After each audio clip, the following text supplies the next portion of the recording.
Hi friends, welcome to my channel. ಮೊದಲನೇದಾಗಿ ಎಲ್ರಿಗೂ ನಮಸ್ಕಾರ. ನಾನು ಇವತ್ತಿನ ವಿಡಿಯೋದಲ್ಲಿ ನಿಮಗೆ ಒಂದು ಮೂರು ವೆರೈಟಿ ಆಗಿರುವಂಥ ಲಂಚ್ ಬಾಕ್ಸ್ ರೆಸಿಪಿಗಳನ್ನು ತೋರಿಸ್ತಾ ಇದ್ದೀನಿ. ಅದರಲ್ಲಿ ಮೊದಲನೇದು ಪನ್ನೀರ್ ವೆಜ್ ಫ್ರೈಡ್ ರೈಸ್, ಹಾಗೆ ಸ್ವೀಟ್ ಕಾರ್ನ್ ಫ್ರೈಡ್ ರೈಸ್, ಹಾಗೆ ಅಜ್ವೈನ್ ಕಾಳಿನ ಫ್ರೈಡ್ ರೈಸ್. ಅಂದರೆ ಓಮ್ ಕಾಳು ಅಂತಲೂ ಹೇಳ್ತಾರೆ, ಅಜ್ವೈನ್ ಕಾಳು ಅಂತಲೂ ಹೇಳ್ತಾರೆ. ಸೊ ಅದರಿಂದ ಕೂಡ ನಾನು ಇವತ್ತು ನಿಮಗೆ ಒಂದು ರೈಸ್ ರೆಸಿಪಿನ ಮಾಡಿ ತೋರಿಸ್ತಾ ಇದ್ದೀನಿ. ಸೊ ಮೊದಲನೇದಾಗಿ ಪನ್ನೀರ್ ವೆಜ್ ಫ್ರೈಡ್ ರೈಸ್ ಯಾವ ಥರ ಮಾಡ್ಕೊಳ್ಳೋದು, ಅದಕ್ಕೆ ಯಾವ್ಯಾವ ಇಂಗ್ರೀಡಿಯೆಂಟ್ಸ್ ಬೇಕು ಅಂತ ನಾನು ನಿಮಗಿಲ್ಲಿ ತೋರಿಸ್ಬಿಡ್ತೀನಿ. ಒಂದೊಂದಾಗಿ ನೀವು ನೋಟ್ ಮಾಡ್ಕೊಳ್ಳೋದಾದ್ರೆ ನೋಟ್ ಮಾಡ್ಕೊಳ್ಳಿ. ಇದನ್ನು ಮಾಡೋದಕ್ಕೆ ಬೇಕಾಗಿರುವಂಥ ಇಂಗ್ರೀಡಿಯೆಂಟ್ಸ್: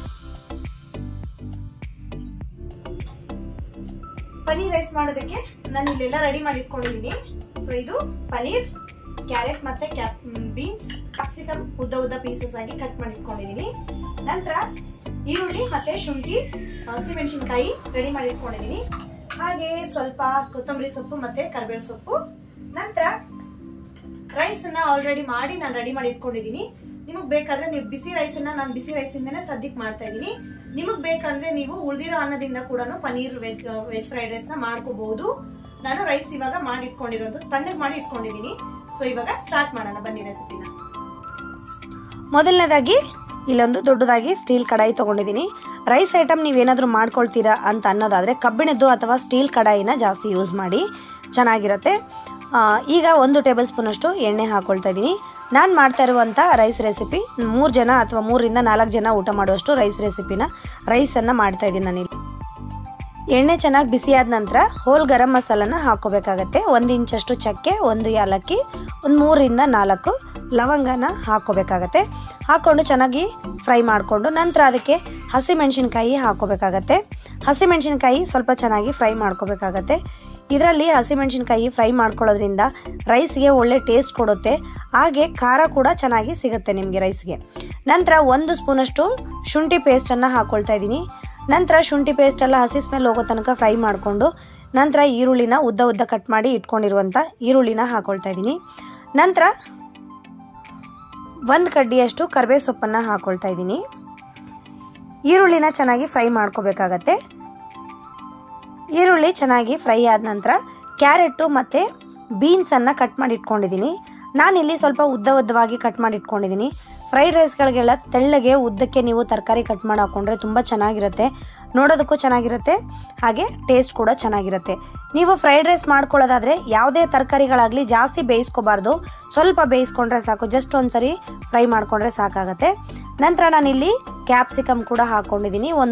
ಅರ್ಧ ಕ್ಯಾಪ್ಸಿಕಮ್ನ ಉದ್ದ ಪೀಸ್ಗಳನ್ನಾಗಿ ಕಟ್ ಮಾಡಿ ಇಟ್ಕೊಂಡಿದ್ದೀನಿ. ಕ್ಯಾಪ್ಸಿಕಮ್ನ ಆದಷ್ಟು ಲಾಸ್ಟಲ್ಲಿ ಹಾಕ್ಕೋಬೇಕು. ಈರುಳ್ಳಿ, ಕ್ಯಾರೆಟು ಮತ್ತು ಬೀನ್ಸು ಹಾಕ್ಕೊಂಡು ಅದು ಅರ್ಧ ಫ್ರೈ ಆದ ನಂತರ ನೀವು ಕ್ಯಾಪ್ಸಿಕಮ್ನ ಹಾಕ್ಕೋಬೇಕಾಗತ್ತೆ. ಕ್ಯಾಪ್ಸಿಕಮ್ ಬೇಗ ಬೇಯುತ್ತೆ, ನೀವು ಅದಕ್ಕಾಗಿ ಲಾಸ್ಟಲ್ಲಿ ಹಾಕ್ಕೊಂಡ್ರೆ ಚೆನ್ನಾಗಿರುತ್ತೆ. ಮತ್ತು ಈ ರೈಸಲ್ಲಿ ಕ್ಯಾಪ್ಸಿಕಮ್ ಸ್ವಲ್ಪ ಕ್ರಂಚಿಯಾಗಿದ್ರೇ ಚೆನ್ನಾಗಿರುತ್ತೆ. ಪೂರ್ತಿಯಾಗಿ ನೀವು ಫ್ರೈ ಮಾಡ್ಕೋಬಾರ್ದು ಕ್ಯಾಪ್ಸಿಕಮ್ನ. ಯಾವುದೇ ಫ್ರೈಡ್ ರೈಸ್ಗಳಿಗಾಗಲಿ ಕ್ಯಾಪ್ಸಿಕಮ್ ಮಾತ್ರ ಪೂರ್ತಿಯಾಗಿ ಫ್ರೈ ಮಾಡ್ಕೊಳ್ಳೋ ಅವಶ್ಯಕತೆ ಇರಲ್ಲ. ಇವಾಗ ಇದಕ್ಕೆ ನಾವು ರುಚಿಗೆ ತಕ್ಕಷ್ಟು ಉಪ್ಪು ಹಾಕ್ಕೊಳ್ಳೋಣ. ಈ ರೈಸ್ಗೆ ನಾವು ಮಸಾಲೆ ಏನೂ ಹಾಕ್ತಾ ಇಲ್ಲ ಜಾಸ್ತಿ. ಮನೇಲಿ ಮಾಡ್ಕೊಂಡಿರುವಂಥ ಗರಂ ಮಸಾಲೆನ ನಾನು ಹಾಕ್ಕೊಳ್ತಾ ಇದ್ದೀನಿ. ಆ ಗರಂ ಮಸಾಲ ವಿಡಿಯೋನು ಕೂಡ ನಿಮಗೆ ನೆಕ್ಸ್ಟ್ ಮುಂಬರುವಂಥ ದಿನಗಳಲ್ಲಿ ವಿಡಿಯೋನ ಪೋಸ್ಟ್ ಮಾಡ್ತೀನಿ. ಇವಾಗ ಸದ್ಯಕ್ಕೆ ನಿಮಗೆ ನಾನು ಆ ವಿಡಿಯೋನ ಪೋಸ್ಟ್ ಮಾಡ್ತಾ ಇಲ್ಲ. ಇವಾಗ ಓನ್ಲಿ ರೈಸ್ ರೆಸಿಪಿಗಳು ಮಾತ್ರ ತೋರಿಸ್ತಾ ಇದ್ದೀನಿ. ಇದರಲ್ಲಿ 3 ವೆರೈಟಿ ಆಗಿರುವಂಥ ರೈಸ್ ರೆಸಿಪಿ ಅಂತ ಹೇಳಿದೆ.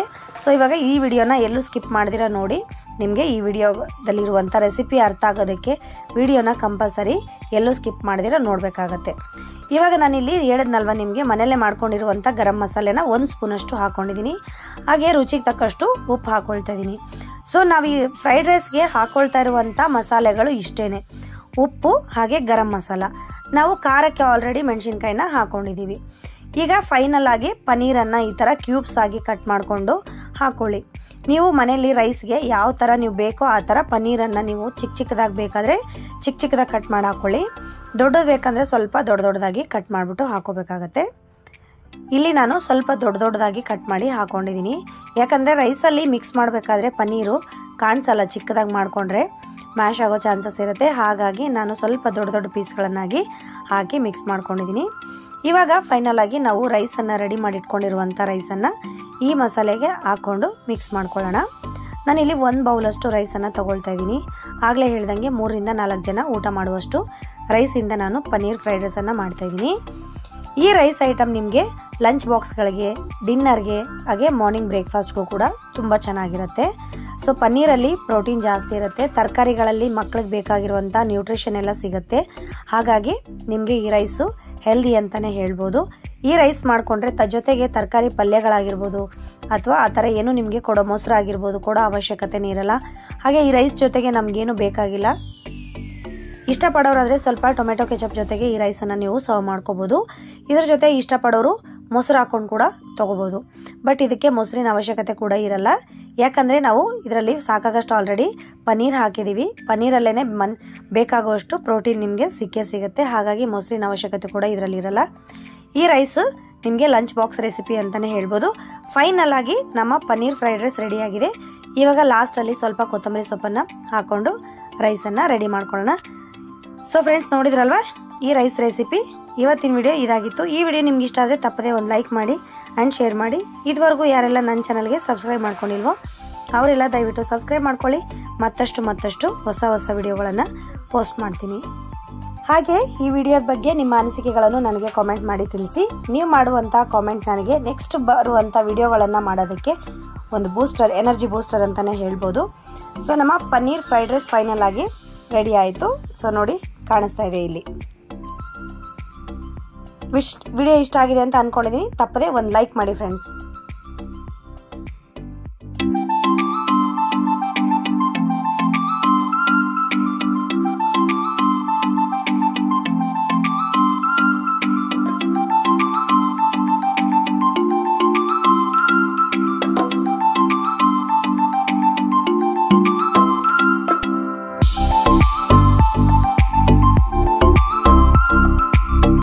ಈ ವಿಡಿಯೋದ second recipe sweet corn fried rice recipe ನೋಡೋಣ. ಇಲ್ಲಿ ಬೇಕಾಗಿರುವಂಥ ಪದಾರ್ಥಗಳನ್ನೆಲ್ಲ ನಾನು ರೆಡಿ ಮಾಡಿ ಇಟ್ಕೊಂಡಿದ್ದೀನಿ. ಸ್ವೀಟ್ ಕಾರ್ನ್ನ ಆಲ್ರೆಡಿ ಬಿಡಿಸ್ಬಿಟ್ಟು ನಾನಿಲ್ಲಿ ಇಟ್ಕೊಂಡಿದ್ದೀನಿ. ಸ್ವಲ್ಪ ಇದು ಡ್ರೈ ಆಗಿದೆ. ಸೊ ಹಾಗಾಗಿ ಇದನ್ನು ಚೆನ್ನಾಗಿ ಕುಕ್ಕರ್ಗೆ ಹಾಕ್ಬಿಟ್ಟು ಒಂದೆರಡು ವಿಸಿಲ್ ಹೊಡೆಸ್ಕೊಳ್ಳೋಷ್ಟು ಬೇಯಿಸ್ಕೋಬೇಕು. ಬಟ್ ನಾನು ಡೈರೆಕ್ಟಾಗಿ ಕುಕ್ಕರ್ಗೆ ಹಾಕಿ ಬೇಯಿಸ್ತಾ ಇಲ್ಲ, ಇದನ್ನು ಡಬಲ್ ಬಾಯ್ಲ್ ಮಾಡ್ಕೊಳ್ತಾ ಇದ್ದೀನಿ. ಕುಕ್ಕರಲ್ಲಿ ಸ್ವಲ್ಪ ನೀರು ಹಾಕಿಬಿಟ್ಟು ಈ ಪಾತ್ರೆಯಲ್ಲಿರುವಂಥ ಕಾರ್ನ್ನ ಡೈರೆಕ್ಟಾಗಿ ಕುಕ್ಕರಲ್ಲಿ ಇಟ್ಬಿಟ್ಟು ಬೇಯಿಸ್ತಾ ಇದ್ದೀನಿ. ಇದನ್ನು ಡಬಲ್ ಬಾಯ್ಲ್ ಅಂತಲೇ ಹೇಳ್ತಾರೆ. ಸೊ ಮೊದಲೆಲ್ಲ ಕುಕ್ಕರ್ ಬಂದಷ್ಟರಲ್ಲೆಲ್ಲ ರೈಸ್ ಮಾಡ್ಕೋಬೇಕಾದ್ರೆ ಕುಕ್ಕರ್ದೇ ವೆಸಲ್ಗಳಂತ ಬರೋದು, 2 ಪಾತ್ರೆಗಳು, ಒಂದರಲ್ಲಿ ರೈಸು ಒಂದರಲ್ಲಿ ಬೇಳೆ ಒಟ್ಟಿಗೆ ಇಟ್ಬಿಟ್ಟು ಬೇಯಿಸ್ಕೊಳ್ತಾ ಇದ್ವಿ. ನಾವು ಚಿಕ್ಕ ಮಕ್ಕಳಲ್ಲಿರುವಾಗೆಲ್ಲ ಆ ಥರ ಕುಕ್ಕರ್ ಯೂಸ್ ಮಾಡ್ತಾಯಿದ್ರು. ಸೊ ಇವಾಗ ಡೈರೆಕ್ಟಾಗಿ ಕುಕ್ಕರಲ್ಲೇ ಹಾಕ್ಬಿಟ್ಟು ನಾವೆಲ್ಲನೂ ಮಾಡ್ಕೊಳ್ತಾ ಇದ್ದೀವಿ. ಬಟ್ ಇದು ಈ ಥರ ಡಬಲ್ ಬಾಯ್ಲ್ ಮಾಡ್ಕೊಳ್ಳೋದ್ರಿಂದ ಟೇಸ್ಟ್ ಚೆನ್ನಾಗಿರುತ್ತೆ. ಆ ಸ್ವೀಟ್ ಕಾರ್ನಲ್ಲಿ ಇರುವಂಥ ಒಂದು ಸ್ವೀಟ್ನೆಸ್ ಏನಿರುತ್ತಲ್ವ ಅದು ನಿಮಗೆ ಹಾಳಾಗಲ್ಲ, ಹಾಗೇ ಇರುತ್ತೆ. ನೀವು ನೀರಾಗಿ ಬೇಯಿಸ್ಕೊಂಡ್ರೆ ಸ್ವಲ್ಪ ಟೇಸ್ಟ್ ಕಡಿಮೆ ಆಗ್ಬೋದು, ಬಟ್ ಇದು ಟೇಸ್ಟ್ ಕಡಿಮೆ ಆಗಲ್ಲ. ಈ ಥರ ಬೇಯಿಸ್ಕೊಳ್ಳೋದ್ರಿಂದ ಸ್ವೀಟ್ ಕಾರ್ನಲ್ಲಿರುವಂಥ ಟೇಸ್ಟ್ ಕೂಡ ಹಾಗೆ ಇರುತ್ತೆ. ಅದರಲ್ಲಿರುವಂಥ ನಮಗೆ ಹೆಲ್ತ್ ಬೆನಿಫಿಟ್ಸ್ ಕೂಡ ಎಲ್ಲನೂ ಸಿಗುತ್ತೆ. ಯಾಕಂದರೆ ನಾವು ನೀರು ಹಾಕದಿರೇ ಡೈರೆಕ್ಟಾಗಿ ಬೇಯಿಸ್ಕೊಳ್ತಾ ಇದ್ದೀವಲ್ವ, ಹಾಗಾಗಿ ಅದರಲ್ಲಿರುವಂಥ ಪ್ರೋಟೀನ್ ಆಗಿರ್ಬೋದು, ಅದರಲ್ಲಿರುವಂಥ ಎಲ್ಲ ಹೆಲ್ತ್ ಬೆನಿಫಿಟ್ಸ್ಗಳು ನಮಗೆ ಹಾಗೆ ಸಿಗುತ್ತೆ. ಸೊ ಇವಾಗ ಇಲ್ಲಿ ನೋಡ್ತಾ ಇದ್ದೀರಾ, ನಾನು 1 ವಿಸಿಲ್ ಹಾಕಿಸಿದ್ದೀನಿ. 1ರಿಂದ 2 ವಿಸಿಲ್ ನೀವು ಬೇಯಿಸ್ಕೋಬೋದು. ಫೈನಲ್ ಆಗಿ ಬೆಂದಿದೆ. ಈ ಸ್ವೀಟ್ ಕಾರ್ನ್ ಎಲ್ಲ ಬೇಯಿಸಿ ಪಕ್ಕಕ್ಕೆ ಇಟ್ಕೊಂಡಿದ್ದೀನಿ. ಹಾಗೆ ಜೊತೆಗೆ ಸ್ವಲ್ಪ ಸ್ಪ್ರಿಂಗ್ ಆನಿಯನ್ ತೊಗೊಂಡಿದ್ದೀನಿ, ಗರಂ ಮಸಾಲ, ಹಾಗೆ ಬೆಳ್ಳುಳ್ಳಿ, ಬಿಡಿಸಿಟ್ಕೊಂಡಿರುವಂಥ ಬೆಳ್ಳುಳ್ಳಿ, ಸ್ವಲ್ಪ ಖಾರದ ಪುಡಿ, ನಂತರ ಕರಿಬೇವು, ಕೊತ್ತಂಬರಿ ಸೊಪ್ಪು, ಈರುಳ್ಳಿ. ಸೊ ಇದೆಲ್ಲನೂ ನಾವು ಸ್ವೀಟ್ ಕಾರ್ನ್ ಫ್ರೈಡ್ ರೈಸ್ ಮಾಡ್ಕೊಳ್ಳೋದಕ್ಕೆ ರೆಡಿ ಮಾಡಿ ಇಟ್ಕೊಂಡಿರುವಂಥ ಎಲ್ಲ ಐಟಮ್ಗಳನ್ನು ನಾನು ನಿಮಗಿಲ್ಲಿ ತೋರಿಸ್ತಾ ಇದ್ದೀನಿ. ಸೊ ತಡ ಮಾಡೋದು ಬೇಡ, ವಿಡಿಯೋನ ಸ್ಟಾರ್ಟ್ ಮಾಡೋಣ ಬನ್ನಿ. ಈ ರೈಸ್ ರೆಸಿಪಿನೂ ಅಷ್ಟೇ ನಿಮಗೆ ಲಂಚ್ ಬಾಕ್ಸ್ಗಳಿಗೆ ತುಂಬ ಚೆನ್ನಾಗಿರುತ್ತೆ. ಬೆಳಗಿನ ಬ್ರೇಕ್ಫಾಸ್ಟ್ಗೂ ಕೂಡ ಚೆನ್ನಾಗಿರುತ್ತೆ, ನೈಟು ಡಿನ್ನರ್ಗೂ ಕೂಡ ಚೆನ್ನಾಗಿರುತ್ತೆ. ನಾನು ಇದರಲ್ಲಿ ಮಾಡ್ತಾ ಇರುವಂಥ ಎಲ್ಲ ರೈಸ್ ರೆಸಿಪಿಗಳು ಲಂಚ್ ಬಾಕ್ಸ್ ರೆಸಿಪಿಗೆ lunch box, dinner and morning ಬ್ರೇಕ್ಫಾಸ್ಟ್ಗೂ ಕೂಡ ಸೂಪರಾಗಿರುತ್ತೆ. ಸೊ ಇವಾಗ ಮಾಡ್ಕೊಳ್ಳೋದು ಯಾವ ಥರ ಅಂತ ನೋಡೋಣ. ಇಲ್ಲಿ ಕಡಾಯಿ ಇಟ್ಕೊಂಡಿದ್ದೀನಿ. 1 ಟೇಬಲ್ ಸ್ಪೂನಷ್ಟು ಎಣ್ಣೆ ಹಾಕ್ಕೊಳ್ತಾ ಇದ್ದೀನಿ. ಎಣ್ಣೆನ ಚೆನ್ನಾಗಿ ಬಿಸಿ ಮಾಡ್ಕೋಬೇಕಾಗತ್ತೆ. ಎಣ್ಣೆ ಬಿಸಿ ಆದ ನಂತರ ನೀವು ಡೈರೆಕ್ಟಾಗಿ ಬೆಳ್ಳುಳ್ಳಿನ ಹಾಕೋಬೇಕಾಗತ್ತೆ. ಈ ರೈಸ್ಗೆ ನಿಮಗೆ ಬೆಳ್ಳುಳ್ಳಿ ಚೆನ್ನಾಗಿ ಫ್ರೈ ಆಗಬೇಕಾಗತ್ತೆ. ಜೀರಿಗೆ ಅಥವಾ ಸಾಸಿವೆ ಏನು ಯೂಸ್ ಮಾಡ್ತಾ ಇಲ್ಲ, ಇಲ್ಲಿ ನಾವು ಬೆಳ್ಳುಳ್ಳಿ ಮಾತ್ರ ಹಾಕ್ಕೊಳ್ತಾ ಇದ್ದೀವಿ. ಈ ಬೆಳ್ಳುಳ್ಳಿ ಚೆನ್ನಾಗಿ ಫ್ರೈ ಆಗಬೇಕಾಗತ್ತೆ. ಈ ರೈಸ್ಗೆ ನೀವು ಬೇಕಾದರೆ ಸಾಸ್ಗಳನ್ನು ಕೂಡ ಯೂಸ್ ಮಾಡ್ಬೋದು. ಡಾರ್ಕ್ ಸೋಯಾ ಸಾಸ್, ಹಾಗೆ ಟೊಮೆಟೊ ಸಾಸ್ ಬೇಕಾದರೆ ನೀವು ಈ ಥರದ್ದೆಲ್ಲ ವೆನಿಗರ್ ಸ್ವಲ್ಪ ಕೂಡ ಹಾಕ್ಕೊಂಡು ನೀವು ಯೂಸ್ ಮಾಡ್ಕೋಬೋದು. ಬಟ್ ನಾನು ಸಾಸ್ ಯೂಸ್ ಮಾಡ್ತಾ ಇಲ್ಲ. ಇದ್ರ ಜೊತೆಗೆ ನಾನು ಬೆಳ್ಳುಳ್ಳಿ ಫ್ರೈ ಆದ ನಂತರ ಸ್ವಲ್ಪ ಈರುಳ್ಳಿ ಹಾಕ್ಕೊಂಡು ಚೆನ್ನಾಗಿ ಈರುಳ್ಳಿನೂ ಕೂಡ ಅಷ್ಟೇ ಚೆನ್ನಾಗಿ ಫ್ರೈ ಮಾಡ್ಕೋಬೇಕಾಗತ್ತೆ. ನಂತರ ಸ್ವೀಟ್ ಕಾರ್ನ್ ನಾವು ಬೇಯಿಸಿಟ್ಕೊಂಡಿರುವಂಥ ಸ್ವೀಟ್ ಕಾರ್ನು ಕೂಡ ಇದ್ರ ಜೊತೆಗೆ ಹಾಕ್ಕೊಂಡು ಇದನ್ನು ಅಷ್ಟೇ ಚೆನ್ನಾಗಿ ಫ್ರೈ ಮಾಡ್ಕೋಬೇಕಾಗತ್ತೆ. ಲೋ ಫ್ಲೇಮಲ್ಲಿ ಇಟ್ಕೊಂಡು 1-2 3 ನಿಮಿಷಗಳ ಕಾಲ ಇದನ್ನು ಫ್ರೈ ಮಾಡ್ಕೋಬೇಕಾಗತ್ತೆ. ಈ ಸ್ವೀಟ್ ಕಾರ್ನ್ ರೈಸ್ ರೆಸಿಪಿ ತುಂಬ ಚೆನ್ನಾಗಿರುತ್ತೆ, ತುಂಬ ಟೇಸ್ಟಿಯಾಗೂ ಕೂಡ ಇರುತ್ತೆ, ಮಕ್ಕಳು ಕೂಡ ಇಷ್ಟಪಟ್ಟು ತಿನ್ನೋ ಥರ ಇರುತ್ತೆ, ಅಷ್ಟು ಚೆನ್ನಾಗಿರುತ್ತೆ. ಸೊ ಇವಾಗ ಇದನ್ನು ಫ್ರೈ ಮಾಡ್ಕೊಳ್ಳೋದಕ್ಕೆ 1-2 3 ನಿಮಿಷ ನಾವು ವೆಯ್ಟ್ ಮಾಡ್ಕೋಬೇಕಾಗತ್ತೆ.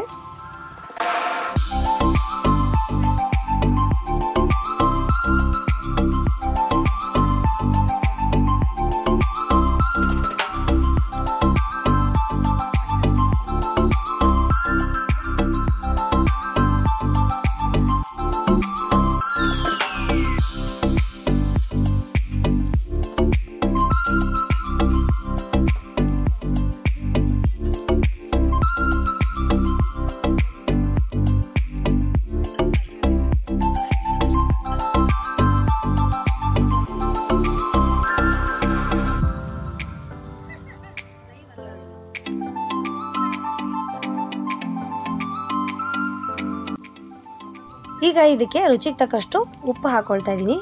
ನಂತರ 1 ಸ್ಪೂನಷ್ಟು ಖಾರದ ಪುಡಿನ ಹಾಕ್ಕೊಳ್ತಾ ಇದ್ದೀನಿ. ಸ್ವಲ್ಪ 1/4 ಸ್ಪೂನಷ್ಟು ಅರಿಶಿನ ಪುಡಿನ ಹಾಕ್ಕೊಳ್ತಾ ಇದ್ದೀನಿ. ಹಾಗೆ ಗರಂ ಮಸಾಲ ಪೌಡರ್ನ ಸ್ವಲ್ಪ ಹಾಕ್ಕೊಳ್ತಾ ಇದ್ದೀನಿ. ಈ ಮಸಾಲೆಗಳೆಲ್ಲ ಚೆನ್ನಾಗಿ ಹಸಿ ಸ್ಮೆಲ್ ಹೋಗೋ ತನಕ ಒಂದ್ಸರಿ ಫ್ರೈ ಮಾಡ್ಕೊಳ್ಳೋಣ. ಮಸಾಲೆಗಳಲ್ಲಿರುವಂಥ ಹಸಿ ಸ್ಮೆಲ್ಲೆಲ್ಲ ಹೋಗಬೇಕು. ನಂತರ ನಾವಿದಕ್ಕೆ ಕಟ್ ಮಾಡಿಟ್ಕೊಂಡಿರುವಂಥ ಸ್ಪ್ರಿಂಗ್ ಆನಿಯನ್ ಅಂದರೆ ಈರುಳ್ಳಿ ಸೊಪ್ಪನ್ನು ಕೂಡ ನಾವಿಲ್ಲಿ ಯೂಸ್ ಮಾಡ್ಕೊಳ್ತಾ ಇದ್ದೀವಿ. ಈರುಳ್ಳಿ ಸೊಪ್ಪನ್ನು ನೀವು ಲಾಸ್ಟಲ್ಲಿ ಹಾಕ್ಕೊಳ್ಳಿ, ಯಾಕಂದರೆ ಈರುಳ್ಳಿ ಸೊಪ್ಪು ರೈಸ್ ಜೊತೆಗೆ ತಿನ್ನಬೇಕಾದ್ರೆ ತುಂಬ ಚೆನ್ನಾಗಿರುತ್ತೆ, ಟೇಸ್ಟಿಯಾಗಿರುತ್ತೆ. ಅದು ಜಾಸ್ತಿ ಫ್ರೈ ಆದರೆ ಅದ್ರ ಫ್ಲೇವರ್ ಎಲ್ಲ ಹೊರಟೋಗುತ್ತೆ. ಹಾಗಾಗಿ ಲಾಸ್ಟಲ್ಲಿ ನೀವು ಈರುಳ್ಳಿ ಸೊಪ್ಪನ್ನು ಹಾಕ್ಕೊಂಡು ಜಸ್ಟ್ 1-2 ಸರಿ ಫ್ರೈ ಮಾಡ್ಕೊಂಡು ಮಿಕ್ಸ್ ಮಾಡಿಕೊಂಡು ಫ್ರೈ ಮಾಡಿಕೊಂಡ್ರೆ ಸಾಕಾಗತ್ತೆ. ಈ ಈರುಳ್ಳಿ ಸೊಪ್ಪು ಫ್ರೈಡ್ ರೈಸ್ಗಳಿಗೆಲ್ಲ ಸ್ಪೆಷಲಾಗಿ ತುಂಬ ಚೆನ್ನಾಗಿರುತ್ತೆ. ವೆಜ್ ಫ್ರೈಡ್ ರೈಸ್ ಆಗಿರ್ಬೋದು, ಜೀರಾ ರೈಸ್ ಆಗಿರ್ಬೋದು, ಈ ಥರ ರೈಸ್ಗಳಿಗೆಲ್ಲ ತುಂಬ ಚೆನ್ನಾಗಿರುತ್ತೆ. ಹಾಗೆ ಈರುಳ್ಳಿ ಸೊಪ್ಪು ಕೂಡ ಅಷ್ಟೇ ಮಕ್ಕಳಿಗೆ ಪಲ್ಯ ಆಗಿರ್ಬೋದು, ಈ ಥರ ರೈಸ್ ಪಲ್ಯ ಮಾಡಿ ಕೊಟ್ಟರೆ ಸಪ್ರೇಟಾಗಿ ತಿಂದಿರ ಇರ್ಬೋದು. ಬಟ್ ಈ ಥರ ರೈಸ್ ಐಟಮ್ಗಳಲ್ಲಿ ನೀವು ಈರುಳ್ಳಿ ಸೊಪ್ಪನ್ನು ಹಾಕಿ ಕೊಟ್ಟರೆ ತುಂಬ ಚೆನ್ನಾಗಿರುತ್ತೆ. ಮಕ್ಕಳಿಗೆ ಯಾವುದಾದ್ರೂ ಒಂದು ರೂಪದಲ್ಲಿ ತರಕಾರಿ ತಿಂದರೆ ಸಾಕು ಮಕ್ಕಳು ಅಂತ ಅಂದ್ಕೊಳ್ಳೋರು ಈ ಥರ ನೀವು ಮಕ್ಕಳಿಗೆ ಕೊಡ್ಬೋದು. ಸೊ ಇವಾಗ ಇದೆಲ್ಲ ಫ್ರೈ ಆದ ನಂತರ ಇದಕ್ಕೆ ರೈಸನ್ನು ಮಿಕ್ಸ್ ಮಾಡಿಕೊಂಡು ಹಾಕ್ಕೊಂಡು ಒಂದ್ಸರಿ ಚೆನ್ನಾಗಿ ಮಿಕ್ಸ್ ಮಾಡ್ಕೊಳ್ಳೋಣ ರೈಸ್ನ. Sweet corn fried rice ready ಆಗ್ತಿದೆ. ಸೊ ಈ ರೈಸು ಅಷ್ಟೇ ನೀವು ಒಂದ್ಸರಿ ಕಂಪಲ್ಸರಿ ಮನೇಲಿ ಟ್ರೈ ಮಾಡಿ. ನಾನು ತೋರಿಸ್ತಾ ಇರುವಂಥ ರೈಸ್ ಐಟಮ್ಗಳೆಲ್ಲ ನಿಮಗೆ ಈಸಿಯಾಗಿ ಮನೆಯಲ್ಲಿ ಅವೈಲೇಬಲ್ ಇರುವಂಥ ವಸ್ತುಗಳಿಂದ ಮಾಡ್ಕೊಳ್ಳುವಂಥದ್ದನ್ನೇ ತೋರಿಸ್ತಾ ಇದ್ದೀನಿ. ಈ ರೈಸ್ ರೆಸಿಪಿಗಳು ನಿಮಗೆ ಮಾರ್ನಿಂಗ್ ಟೈಮಲ್ಲಿ ಜಾಸ್ತಿ ಬೇಗ ಆಗುತ್ತೆ, ನಿಮಗೆ ಜಾಸ್ತಿ ಟೈಮ್ ಹಿಡಿಯಲ್ಲ. ನೀವು ರೆಡಿ ಮಾಡಿಕೊಂಡ್ರೆ ಒಂದು ವೇಳೆ ಬೇಗ ಆಗಿಬಿಡುತ್ತೆ. ಒಂದು 10-15 ನಿಮಿಷದಲ್ಲಿ ಆಗುವಂಥ ರೈಸ್ ರೆಸಿಪಿಗಳನ್ನೇ ರೆಡಿ ಆಗುವಂಥ ರೈಸ್ ರೆಸಿಪಿಗಳನ್ನೇ ನಾನು ನಿಮಗೆ ತೋರಿಸ್ತಾ ಇದ್ದೀನಿ. ಫೈನಲ್ ಆಗಿ ಕೊತ್ತಂಬರಿ ಸೊಪ್ಪನ್ನು ಹಾಕ್ಕೊಂಡು ಒಂದ್ಸರಿ ಮಿಕ್ಸ್ ಮಾಡಿಕೊಂಡು ಉಪ್ಪನ್ನು ಈ ಸ್ಟೇಜಲ್ಲಿ ಒಂದ್ಸರಿ ಟೇಸ್ಟ್ ಮಾಡಿ ನೋಡ್ಕೊಳ್ಳಿ. ಉಪ್ಪು ಕರೆಕ್ಟಾಗಿದ್ದರೆ ಓಕೆ, ಇಲ್ಲ ಕಡಿಮೆ ಇದ್ದರೆ ಹಾಕ್ಕೊಳ್ಳಿ. ಸೊ ಇವಾಗ ಫೈನಲ್ ಆಗಿ ಸ್ವೀಟ್ ಕಾರ್ನ್ ರೈಸ್ ರೆಸಿಪಿ ರೆಡಿಯಾಗಿದೆ ಫ್ರೆಂಡ್ಸ್. ಕಾಣಿಸ್ತಾ ಇದೆಯಲ್ವಾ, ಎಷ್ಟು ಚೆನ್ನಾಗಿ ಕಾಣಿಸ್ತಾ ಇದೆ ನೋಡಿ, ಸಖತ್ತಾಗಿದೆ, ಸೂಪರಾಗಿ ಬಂತು. ಸೊ ನಿಮ್ಮ ಮನೆಗಳಲ್ಲಿ ನೀವು ಕೂಡ ಟ್ರೈ ಮಾಡ್ತೀರಲ್ವಾ, ನಿಮ್ಗೆ ಯಾವ ಥರ ಬಂತು ಅಂತ ನನಗೆ ಕಾಮೆಂಟ್ ಮಾಡಿ ತಿಳಿಸಿ. ಸೊ ಇವಾಗ ನೆಕ್ಸ್ಟು ನಾವು ಮುಂದಿನ ರೆಸಿಪಿನ ನೋಡ್ಕೊಳ್ಳೋಣ.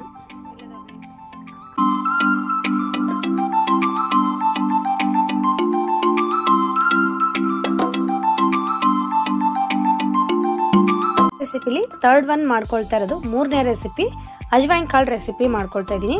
ಅದಕ್ಕೆ ನಾನು ಆಲ್ರೆಡಿ ರೈಸನ್ನು ರೆಡಿ ಮಾಡಿ ಇಟ್ಕೊಂಡಿದ್ದೀನಿ. ಸೊ 1 ಟೇಬಲ್ ಸ್ಪೂನಷ್ಟು ಎಣ್ಣೆ ಹಾಕ್ಕೊಳ್ತಾ ಇದ್ದೀನಿ. ಇದಕ್ಕೆ ನಾವು ಹಾಕಬೇಕಾಗಿರುವಂಥ ಇಂಗ್ರೀಡಿಯೆಂಟ್ಸ್ ಏನೂ ಜಾಸ್ತಿ ಇಲ್ಲ, ಸಿಂಪಲ್ಲಾಗಿ ಈಸಿಯಾಗಿ ಮಾಡ್ಕೊಳ್ಳುವಂಥ ಒಂದು ರೈಸ್ ರೆಸಿಪಿ ಅಂತ ಹೇಳ್ಬೋದು. ಈ ರೈಸ್ ರೆಸಿಪಿಗಳು ಎಲ್ಲ ರೆಸಿಪಿಗಳನ್ನು ಅಷ್ಟೇ ನೀವು ಬಿಸಿಯಾಗಿ ಅನ್ನ ಮಾಡಿಕೊಂಡ್ರು ಓಕೆ, ಅಥವಾ ಉಳಿದಿರೋ ಅನ್ನದಿಂದ ಕೂಡ ನೀವು ಮಾಡ್ಕೊಳ್ಳುವಂಥ ರೈಸ್ ರೆಸಿಪಿಗಳನ್ನು ನಾನು ತೋರಿಸ್ತಾ ಇದ್ದೀನಿ. ಈಸಿಯಾಗಿ ನೀವು ರೈಸ್ ಮಾಡಿಕೊಂಡ್ರೆ, ಇವಾಗ ನಾನು ತೋರಿಸ್ತಾ ಇರುವ ರೆಸಿಪಿ ಅಜ್ವೈನ್ ಕಾಳಿನ ರೆಸಿಪಿ, ನೀವು ನಿಮ್ಮ ಹತ್ರ ರೈಸ್ ರೆಡಿಯಾಗಿದ್ದರೆ ವಿತಿನ್ ಒಂದು 2 to 3 ಮಿನಿಟ್ಸಲ್ಲಿ ರೆಡಿ ಆಗುವಂಥ ಒಂದು ರೈಸ್ ರೆಸಿಪಿ ಅಂತಲೇ ಹೇಳ್ಬೋದು. ಅಷ್ಟು ಬೇಗ ಆಗುತ್ತೆ ರೈಸ್ ಇದು. ಜಸ್ಟ್ ಒಂದು ಒಗ್ಗರಣೆ ಮಾಡಿಕೊಂಡ್ರೆ ರೈಸ್ ರೆಡಿ ಆಗುತ್ತೆ. ನಾವು ಸಾಂಬಾರ್ಗೆ ಒಗ್ಗರಣೆ ಆಗೋಕ್ಕೆ ನಮ್ಗೆ ಎಷ್ಟೊತ್ತು ಬೇಕು ಹೇಳಿ, 2 ನಿಮಿಷ ಸಾಕು. ಸೊ ಅದೇ ಥರನೇ ಈ ರೈಸ್ ನೀವು ಒಗ್ಗರಣೆ ಮಾಡ್ಕೊಳ್ಳೋದಕ್ಕೆ 2 ನಿಮಿಷ ಸಾಕು. ಈ ರೆಸಿಪಿ ಫೈನಲ್ ರೆಸಿಪಿ, ಈ ವಿಡಿಯೋದ ಕೊನೆ ರೆಸಿಪಿ. ಈ ವಿಡಿಯೋದಲ್ಲಿ ನಾನು ನಿಮಗೆ 3 ರೈಸ್ ರೆಸಿಪಿಗಳನ್ನು ತೋರಿಸಿದ್ದೀನಿ. ಸೊ ನಿಮಗೆ ಇನ್ನೂ ಯಾವ್ಯಾವ ಥರ ರೈಸ್ ರೆಸಿಪಿಗಳು ಅಥವಾ ಬೇರೆ ಬೇರೆ ರೆಸಿಪಿಗಳು ಬೇಕು ಅಂತ ಅಂದ್ಕೊಳ್ತೀರೋ, ನಿಮಗೆ ಬೇಕಾಗಿರುವಂಥ ರೆಸಿಪಿಗಳನ್ನ ಮಾಡೋದಕ್ಕೆ ನಿಮ್ಮ ಅನಿಸಿಕೆಗಳ ರೆಸಿಪಿಗಳನ್ನು ನನಗೆ ಕಾಮೆಂಟಲ್ಲಿ ತಿಳಿಸಿ. ಸೊ ಇವಾಗ ಈ ರೈಸ್ ರೆಸಿಪಿನ ಮುಂದುವರಿಸ್ಕೊಂಡು ಹೋಗೋಣ. ಇಲ್ಲಿ ಕಡಾಯಿಗೆ 2 ಟೇಬಲ್ ಸ್ಪೂನಷ್ಟು ಎಣ್ಣೆ ತೊಗೊಂಡಿದ್ದೀನಿ. ಎಣ್ಣೆನ ಚೆನ್ನಾಗಿ ಬಿಸಿ ಮಾಡ್ಕೊಳ್ಳೋಣ. ಎಣ್ಣೆ ಬಿಸಿಯಾದ ನಂತರ ನಾವು ಇದಕ್ಕೆ ಅಜ್ವೈನ್ ಕಾಳನ್ನು ಹಾಕೋಬೇಕಾಗತ್ತೆ. ಈ ರೈಸ್ ರೆಸಿಪಿ ಮಾಡ್ಕೊಳ್ಳೋದಕ್ಕೆ ಅಜ್ವೈನ್ ಕಾಳು ಸ್ವಲ್ಪ ಜಾಸ್ತಿ ಹಾಕೋಬೇಕಾಗತ್ತೆ. ಈ ಅಜ್ವೈನ್ ಕಾಳು ರೈಸ್ ನಿಮಗೆ ಡೈಜೆಷನ್ ಪ್ರಾಬ್ಲಮ್ ಇರೋರಿಗೆ, ಆಸಿಡಿಟಿ ಪ್ರಾಬ್ಲಮ್ ಇರೋರಿಗೆ, ಅಥವಾ ಹೊಟ್ಟೆ ಕೆಡುತ್ತೆ, ಏನಾದರೂ ಹೆಚ್ಚು ಕಡಿಮೆ ತಿಂದರೆ ಹೊಟ್ಟೆ ಕೆಡುತ್ತೆ ಅನ್ನೋ ಅಂಥವ್ರಿಗೆ ತುಂಬ ಒಳ್ಳೆ ರೈಸ್ ರೆಸಿಪಿ. ನಿಮಗೆ ಬೇಗ ಊಟ ಕೂಡ ಡೈಜೆಷನ್ ಆಗುತ್ತೆ. ಹಾಗೆ ಮಕ್ಕಳಿಗೂ ಅಷ್ಟೇ, ಹೊಟ್ಟೆ ಹಸಿಯಲ್ಲ ಅನ್ನೋ ಅಂಥ ಮಕ್ಕಳಿಗೆ ಇದು ತುಂಬ ಒಳ್ಳೆಯ ರೈಸ್ ರೆಸಿಪಿ ಅಂತಲೇ ಹೇಳ್ಬೋದು. ಸೊ ಇವಾಗ ಎಣ್ಣೆ ಚೆನ್ನಾಗಿ ಬಿಸಿ ಆದ ನಂತರ ನಾನು 2 ಟೇಬಲ್ ಸ್ಪೂನಷ್ಟು ಅಜ್ವೈನ್ ಕಾಳನ್ನು ಹಾಕ್ಕೊಂಡಿದ್ದೀನಿ. ಹಸಿಮೆಣಸಿನ್ಕಾಯಿ ಮತ್ತು ಕರಿಬೇವು ಸೊಪ್ಪನ್ನು ಹಾಕ್ಕೊಳ್ತಾ ಇದ್ದೀನಿ. ಕರಿಬೇವು ಸೊಪ್ಪು ಸ್ವಲ್ಪ ಜಾಸ್ತಿ ಹಾಕೋಬೇಕಾಗತ್ತೆ. ನೀವು ಕರಿಬೇವು ಸೊಪ್ಪು ಜಾಸ್ತಿ ಹಾಕೊಳ್ಳೋದ್ರಿಂದ ಅದರ ಫ್ಲೇವರ್ ತುಂಬ ಚೆನ್ನಾಗಿ ಬರುತ್ತೆ. ಅಜ್ವೈನ್ ಕಾಳು ಅಷ್ಟೇ, ನಿಮಗೆ ವಾಮ್ ಕಾಳು ಅಂತ ಏನು ಹೇಳ್ತಾರೆ, ಅಜ್ವೈನ್ ಅಥವಾ ವಾಮ್ ಕಾಳು ಅಂತ ಏನು ಹೇಳ್ತಾರೆ, ಇದೂ ಅಷ್ಟೇ. ಇದು ಎಣ್ಣೆಲಿ ಹಾಕಿದ ತಕ್ಷಣ ಒಂದು ಒಳ್ಳೆ ಫ್ಲೇವರ್ ಬರುತ್ತೆ ಕಣ್ರಿ. ಅಷ್ಟು ಚೆನ್ನಾಗಿತ್ತು ರೈಸ್, ಇದು ತುಂಬ ಚೆನ್ನಾಗಿತ್ತು. ತುಂಬ ಸಿಂಪಲ್ಲಾಗಿ ಮಾಡ್ಕೊಳ್ಳುವಂಥ ರೆಸಿಪಿ. ಸೊ ಇದಕ್ಕೆ ನಾನು ರುಚಿಗೆ ತಕ್ಕಷ್ಟು ಉಪ್ಪು ಹಾಕ್ಕೊಳ್ತಾ ಇದ್ದೀನಿ. ನಂತರ ನಾವು ಇದಕ್ಕೆ ರೆಡಿ ಮಾಡಿಟ್ಕೊಂಡಿರುವಂಥ ರೈಸ್ ಹಾಕ್ಕೊಳ್ಳೋದಷ್ಟೇ, ಬೇರೆ ಏನೂ ಇಲ್ಲ. ಇದಕ್ಕೆ ಒಗ್ಗರಣೆಗೆ ಹಾಕ್ಕೊಳ್ಳೋಕೆ 4 ಐಟಮ್. ಇದಕ್ಕೆ ಎಣ್ಣೆ, ಅಜ್ವೈನ್ ಕಾಳು, ಖಾರ, ಉಪ್ಪು, ಕರಿಬೇವು ಸೊಪ್ಪು ಇಷ್ಟೇ ಹಾಕೋಬೇಕಾಗಿರೋದು. ಬಟ್ ಇದನ್ನು ಕರಿಬೇವು ಮತ್ತು ಅಜ್ವೈನ್ ಕಾಳು ಸ್ವಲ್ಪ ಚಟಪಟ ಅನ್ನತ್ತೆ. ನೀವು ಎಣ್ಣೆಲಿ ಹಾಕಿದ ತಕ್ಷಣ ಅಜ್ವೈನ್ ಕಾಳು ನಮಗೆ ಎಳ್ಳು ಹೆಂಗೆ ಸಿಡಿಯುತ್ತಲ್ವ, ಚಟಪಟ ಅನ್ನತ್ತಲ್ವ, ಹಾಗೆ ಅಜ್ವೈನ್ ಕಾಳು ಕೂಡ ಚಟಪಟ ಅನ್ನತ್ತೆ. ಆಗ ಅಂದ ನಂತರ ನೀವು ಇದನ್ನು ಹಾಕಬೇಕಾಗತ್ತೆ. ಚಟಪಟ ಅಂತ ಯಾವಾಗ ಸೌಂಡ್ ಬರುತ್ತೋ ನಿಮಗೆ, ಅದೆಲ್ಲ ಚೆನ್ನಾಗಿ ಫ್ರೈ ಆಗಿರುತ್ತೆ. ಆವಾಗ ನೀವು ರೈಸ್ ಹಾಕ್ಕೋಬೇಕಾಗತ್ತೆ. ನೀವು ನಾನು ಹೇಳ್ದಂಗೆ ಈ ರೈಸನ್ನು ನೀವು ಬಿಸಿಯಾಗಿ ಮಾಡಿಕೊಂಡ್ರೂ ಸರಿ, ಉಳಿದಿರೋ ಅನ್ನದಿಂದ ಮಾಡಿಕೊಂಡ್ರೂ ಸರಿ, ತುಂಬ ಚೆನ್ನಾಗಿರುತ್ತೆ, ತುಂಬ ಟೇಸ್ಟಿಯಾಗಿರುತ್ತೆ. ಸೊ ಈ ರೈಸ್ ಅಂತೂ ನಮ್ಮೆಲ್ಲರಿಗೂ ತುಂಬ ಇಷ್ಟ ಆಯಿತು. ಮನೆಯಲ್ಲಿ ಎಲ್ಲರೂ ಇಷ್ಟಪಟ್ಟು ತಿಂದರು. ಸೊ ನಿಮ್ಮ ಮನೆಗಳಲ್ಲಿ ನೀವು ಕೂಡ ಕಂಪಲ್ಸರಿ ಒಂದ್ಸರಿ ಟ್ರೈ ಮಾಡಿ ಅಂತ ಹೇಳ್ತಾ ಇವತ್ತಿನ ವಿಡಿಯೋನ ಇಲ್ಲಿಗೆ ಎಂಡ್ ಮಾಡ್ತಾಯಿದ್ದೀನಿ ಫ್ರೆಂಡ್ಸ್. ನಾನು ಫಸ್ಟ್ ಟೈಮ್ ಇಷ್ಟೊಂದು ರೈಸ್ ರೆಸಿಪಿಗಳನ್ನ ಮಾಡಿ ಒಂದೇ ವಿಡಿಯೋದಲ್ಲಿ ಹಾಕ್ತಿರೋದು first time. So video length ಇದೆಯಾ ಅಂತ ನೋಡೋದನ್ನು ಬಿಡಬೇಡಿ, ಕಂಪಲ್ಸರಿ ಎಲ್ಲನೂ ಒಂದ್ಸರಿ ಓಪನ್ ಮಾಡಿ ನೋಡಿ. ನಿಮ್ಗೆ ಇಷ್ಟ ಆದರೆ ನಿಮ್ಮ ಮನೆಗಳಲ್ಲಿ ನೀವು ಕೂಡ ಈ ರೈಸ್ ರೆಸಿಪಿಗಳನ್ನು ಟ್ರೈ ಮಾಡಿ. ಸೊ ವಿಡಿಯೋ ಇಷ್ಟ ಆಗಿದೆ ಅಂತ ಅಂದ್ಕೊಂಡಿದ್ದೀನಿ ಫ್ರೆಂಡ್ಸ್. ಎಲ್ರಿಗೂ ವಿಡಿಯೋ ಇಷ್ಟ ಆದರೆ ತಪ್ಪದೇ ಒಂದು ಲೈಕ್ ಮಾಡಿ, ಹಾಗೆ ಶೇರ್ ಮಾಡಿ. ನನ್ನ ಚಾನಲ್ನ ಇದುವರೆಗೂ ಯಾರೆಲ್ಲ ಸಬ್ಸ್ಕ್ರೈಬ್ ಮಾಡ್ಕೊಂಡಿಲ್ವೋ ಅವರೆಲ್ಲ ದಯವಿಟ್ಟು ಸಬ್ಸ್ಕ್ರೈಬ್ ಮಾಡ್ಕೊಳ್ಳಿ. ಪಕ್ಕದಲ್ಲಿರುವಂಥ ಬೆಲ್ ಐಕಾನನ್ನು ಕ್ಲಿಕ್ ಮಾಡ್ಕೊಳ್ಳಿ. ಹಾಗೆ ನಾನು ಮಾಡುವಂಥ ವಿಡಿಯೋಗಳ ಎಲ್ಲ ನೋಟಿಫಿಕೇಷನ್ ಕೂಡ ನಿಮಗೆ ಇಮಿಡಿಯೇಟಾಗಿ ಬರುತ್ತೆ. ಸೊ ನಿಮಗೆ ವಿಡಿಯೋ ಮಿಸ್ ಆಗಲ್ಲ. ಸೊ ರೈಸ್ ಅಂತೂ ರೆಡಿ ಆಯಿತು. ಸೊ ಈ ರೈಸನ್ನು ಸ್ವಲ್ಪ ಕಡಿಮೆ ಮಾಡ್ಕೊಂಡಿದ್ದೀನಿ, ಕಡಿಮೆ ಕ್ವಾಂಟಿಟಿಲಿ ಮಾಡ್ಕೊಂಡಿದ್ದೀನಿ. ಯಾಕಂದರೆ ಮಕ್ಕಳು ತಿಂತಾರೋ ಇಲ್ವೋ ಗೊತ್ತಿಲ್ಲ, ಟ್ರೈ ಮಾಡಿದೆ. ಬಟ್ ಮಕ್ಕಳು ಇಷ್ಟಪಟ್ಟು ತಿಂದರು, ಮನೆಯಲ್ಲಿ ಎಲ್ಲರೂ ಇಷ್ಟಪಟ್ಟು ತಿಂದರು, ಎಲ್ರಿಗೂ ಇಷ್ಟ ಆಯಿತು. ಸೊ ಇನ್ನು ಮುಂದೆ ವಾರಕ್ಕೊಂದು ಸರಿ ಆದರೂ ಈ ಅಜ್ವೈನ್ ಕಾಳು ರೈಸ್ ಕಂಪಲ್ಸರಿ ಮನೆಯಲ್ಲಿ ಟ್ರೈ ಮಾಡಲೇಬೇಕು. ಸೊ ನೋಡ್ತಾ ಇದ್ದೀರಲ್ವ, ರೆಡಿ ಆಯಿತು ಇವತ್ತಿನ recipe. Thank you so much ಎಲ್ರಿಗೂ. Keep watching Veda Chanduji channel.